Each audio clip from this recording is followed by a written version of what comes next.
cruz e morreu por nós, morreu pelos nossos pecados. Mas Deus está vivo e habita dentro do nosso coração. Ele habita dentro de nós. Deus quer da gente as nossas ações, as nossas atitudes. Ele quer de nós. Nós possamos agir em prol do nosso próximo, possamos agir em prol do nosso irmão. E fala que nosso Deus, Ele é um Deus ciumento. Por que Ele é um Deus ciumento? Ele quer que nós adoremos somente a Ele. Ele nos cobra pelas nossas ações. Ele é um Deus de verdade, um Deus da justiça. O nosso Deus não é um Deus do ódio, do rancor e do egoísmo. Nós vemos nessa leitura que Deus castiga aqueles que pronunciam o teu nome em vão. Mas nós sabemos que Deus, Ele quer nos castigar para nós possamos nos melhorarmos e sermos pessoas melhores a cada dia. Ele fala também que Deus deixou para nós um dia abençoado. Naquela época era o sábado. Nós devemos trabalhar sim, mas nós devemos deixar o dia do Senhor. O dia do Senhor hoje é o domingo, para a oração, para o louvor, para a caridade. Nós temos tempo para tantas coisas, né? Temos tempo para ir à festa, ir ao baile, para fazer churrasco, mas às vezes não tiramos um momento para adorar ao nosso Deus. Não tiramos um momento para dobrar nossos joelhos e termos gratidão por tudo aquilo que Ele faz por nós. Muitas das vezes nós sabemos cobrar, sabemos pedir, sabemos balbuciar, murmurar, mas não sabemos ser gratos. A gente às vezes reclama de tudo, mas não sabemos chegar para o nosso irmão. Pô, muito obrigado por aquilo que você fez por mim, muito obrigado pelo abraço que você me deu, muito obrigado pelo teu sorriso, pelo teu carinho, pela boa ação que você nos fez. Hoje nós temos a paz de Cristo no início da nossa celebração para agradecer pela vida do nosso próximo, agradecer por estarmos aqui juntos, em união como irmãos, que é como nos pede essa campanha da fraternidade. Então, que Deus quer de nós. Vós sois todos irmãos e irmãs. Como irmãos e irmãs, nós temos mazelas, temos brigas, temos diferenças, mas Deus quer de nós o quê? A união, o amor, o respeito, o diálogo, o carinho. É isso que Ele quer de nós. E nessa campanha nós possamos saber respeitarmos mais uns aos outros. O nosso mundo está muito sem respeito, sem carinho, sem amor. É isso que Ele quer de nós. E Ele fala também sobre os mandamentos. Não adulterarás, não matarás, não levantarás falso testemunho. Quantas vezes nós nos pegamos fazendo isso?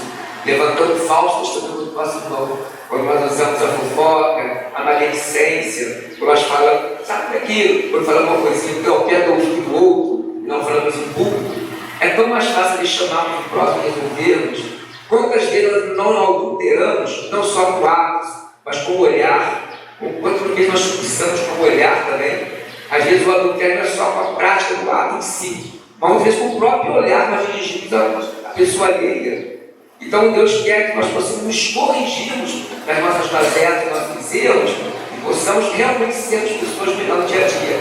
É tão difícil isso, né? A gente agir de acordo com a vontade de Deus, né? Porque nós somos humanos, nós somos falhos, somos pecadores, e muitas das vezes usamos a desculpa disso para poder pecar. Porque o pecado não é ruim, gente. O pecado ele é bom. Você pecar, você errar, muitas vezes te traz alegria, te traz conforto. É a porta larga e a porta estreita. Porque quando você conhece a verdade, quando você vem para a igreja e ouve a palavra de Deus, o seu ouvido vai se abrindo, a sua mente vai se abrindo, os seus olhos vão se abrindo e você vai conhecendo a verdade. E quando a gente conhece a verdade nos liberta. Quando nós queremos ser libertos, muitas das vezes é tão bom estar no erro, tão bom pecar, tão bom, às vezes a gente não quer nem vir para a igreja ouvir a palavra de Deus, para que não possamos abrir nossos olhos, para que nós possamos continuar errando e pecando. Porque quando a gente ouve a palavra de Deus, e a gente está escutando aquilo e vai trazendo para o nosso coração, Deus ele vai tocando na gente, Deus vai nos movendo, Ele vai nos convertendo, a nossa consciência vai nos cobrando, e quer queira, quer não, a gente começa a mudar, a gente começa a se sentir envergonhado perante a Deus, pelos erros que nós cometemos. Essa é a grande verdade. Quando a nossa consciência nos cobra, a gente se sente envergonhado sim, por tudo aquilo que a gente está errado com o nosso irmão, e às vezes conosco mesmo, porque muitos dos nossos erros que nós cometemos reflete na nossa vida, no nosso agir, e nos traz consequências mais tarde. São as sementinhas que nós plantamos pelo caminho, nós iremos colher os frutos lá na frente. Então, se nós plantamos sementes boas, colheremos frutos bons. Se nós plantamos sementes ruins, colheremos também frutos ruins. Não esperamos colher frutos bons daquilo que nós fazemos de errado. Então, quando Deus nos abre os nossos olhos, essa primeira leitura é sobre isso. É sobre o nosso agir, é sobre o nosso mover, sobre a nossa conversão, para que nós possamos ter uma vida mais plena e mais digna à frente. Então é isso que Deus quer da gente, conversão. Nós possamos agir de acordo com os mandamentos dele, para que possamos ter uma vida melhor. No Salmo, ele fala: Senhor, tens palavra de vida eterna, é puro temor do Senhor. A gente, quando teme a Deus, a gente, quando age de acordo com a correção de Deus, ele nos promete que a vida eterna, a salvação, a vida eterna não neste mundo que nós estamos, mas no mundo junto a Deus, nossa vida espiritual. E nós sabemos que o nosso corpo, ele perece. Não temos longevidade nesta terra, e nem poderemos ter, porque a terra não foi feita para nós. Isso aqui é apenas uma passagem para o nosso corpo. Mas nós temos que praticar boas ações e ter uma vida digna, uma vida de amor ao próximo, de boas atitudes, para que Deus possa nos acolher no reino dele, na plenitude da glória eterna. Esse ele quer para cada um de nós. Nós possamos ter uma vida digna, como nosso irmão e como nosso mesmo também. Na segunda leitura, ele fala que os Deus querem sinais milagrosos, procura sabedoria. A sabedoria, ela vem de Deus, a inteligência vem dos livros. Quando nós temos Deus, Deus nos mostra o caminho certo a ser seguido. Ele nos dá a dignidade e a sapiência de saber o que é certo e o que é errado. E com o nosso livre-arbítrio, nós possamos escolher o que seja melhor para a nossa vida e ter um caminhar eterno junto com Deus. O Evangelho, ele fala do templo. Jesus não quer que nós façamos do templo uma casa de comércio. O que é essa casa de comércio? Nós podemos vender, sim, as coisas da igreja. Nós podemos vender, desde que sejam coisas santificadas, nós possamos vender para a melhoria da casa de Deus. Só que naquela época de Deus, existia um conluio dos sacerdotes com os vendedores. Muitas das vezes, eles colocavam as coisas para vender que não era para a oração e para o sacrifício de Deus. Eles colocavam os animais para sacrifício. Deus não quer o sacrifício de animais, Deus não quer a oração. O sacrifício de Deus é um Deus de amor e um Deus de misericórdia. Só que, muitos daqueles vendedores, os animais que eles colocavam para venda, muitas das vezes os animais não eram sacrificados. Eles vendiam, colocavam e revendiam aqueles animais muitas outras vezes para se ganhar o dinheiro. Não se pensava no sacrifício em nome de Deus. Então, às vezes, tinha esse conluio dos sacerdotes com as pessoas que vendiam, de vender, não sacrificar, voltar o animal, vender de novo, não sacrificar, vender de novo, muitas e muitas vezes. Então, por isso que Deus falava, não fazer da minha casa uma casa de comércio, nesse sentido. Porque vinha muita gente do estrangeiro, porque naquele tempo não havia condição, como nós temos hoje para ir às igrejas, muitas pessoas viajavam dias e dias, léguas de distância, para poder chegar para adorar a Deus. Então não tinha como trazer os seus sacrifícios. Então muitas das vezes o dinheiro deles também era dinheiro estrangeiro, não era estrangeiros, não tinha o valor do naquele tempo. Então tinha que ir à casa de câmbio para poder fazer a conversão dessa moeda para a moeda que aceitaria naquele tempo. Então as pessoas eram usurpadas, eram abusadas, para não dizer roubadas. Esse é o problema. Quando Maria e José foram levar Jesus para apresentar no templo, o que eles ofereceram? Duas pombas brancas, que é o sinal do Espírito Santo, que é o sinal do amor e da caridade.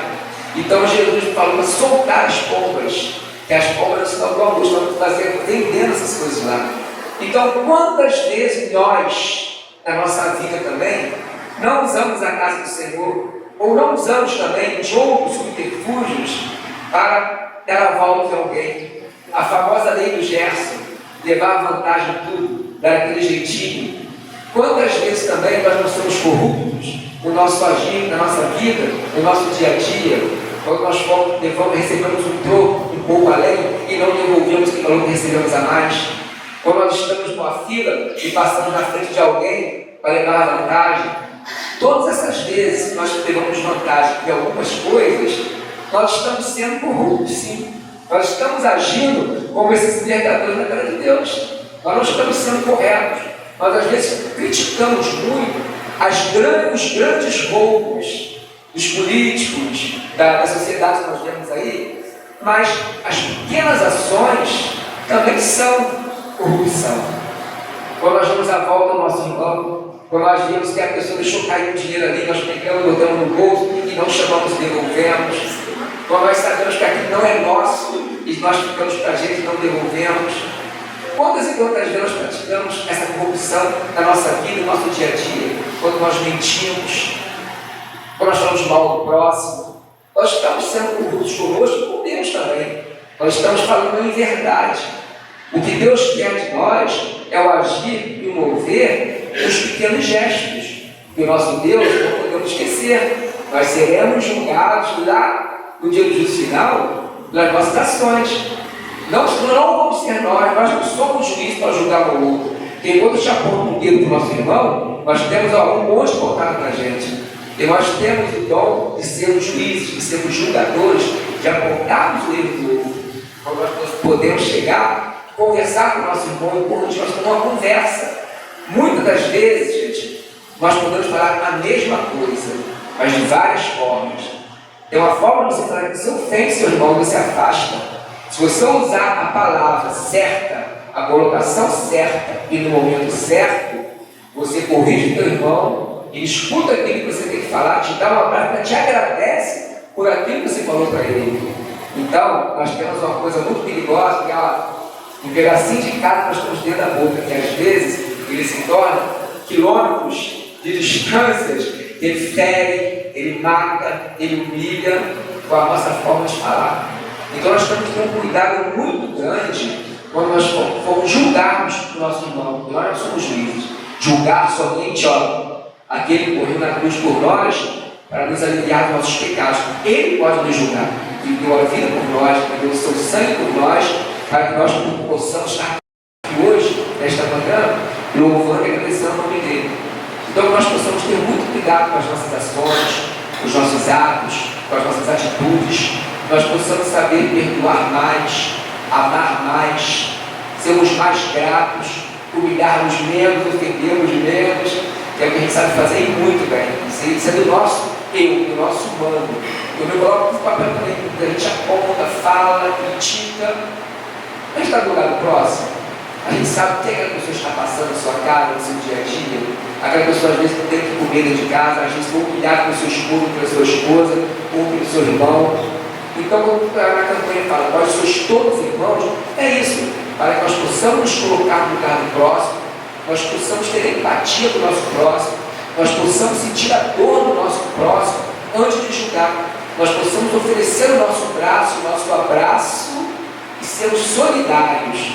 A gente não sabe o que se passa no tempo do outro, a gente não sabe o que se passa dentro da casa do outro, a gente não sabe o que aquela pessoa está passando de problemas financeiros ou de doenças, ou de sequelas que ela tem na vida dela, de erros passados, de problemas passados, até mesmo da sua concepção, da sua infância. Isso é uma coisa que muitas vezes nós temos, que nós passamos, nós não lembramos, mas está guardado no nosso consciente. E muitas das vezes aquilo vem à tona e nos faz tomar atitudes que a gente não quer, mas que nós possamos pedir perdão e sermos gratos por tudo aquilo que Deus nos concede e nos converte também.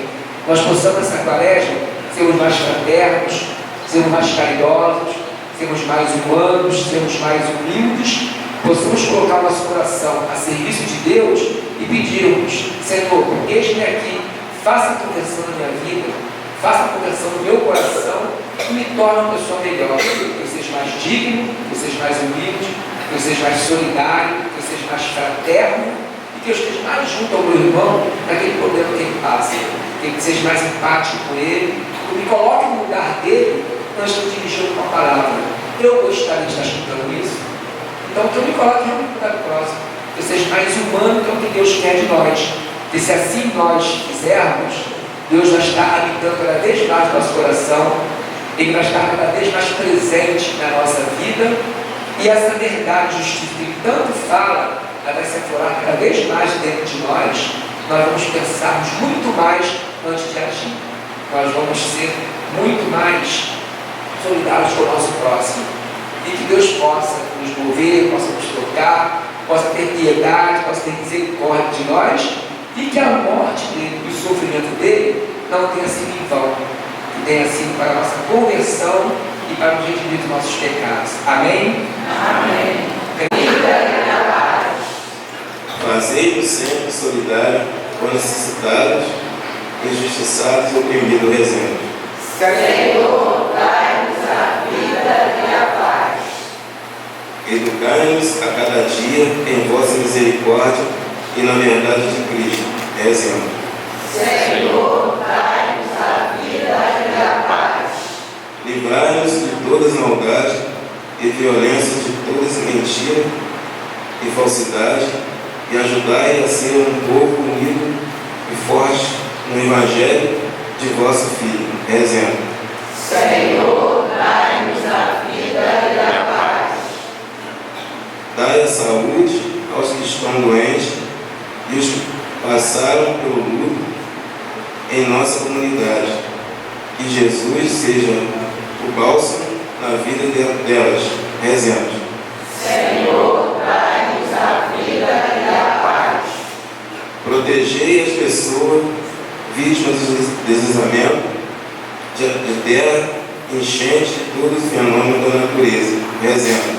Senhor, dai-nos a vida e a paz.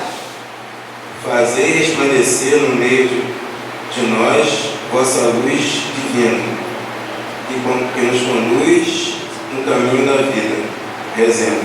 Senhor, dai-nos a vida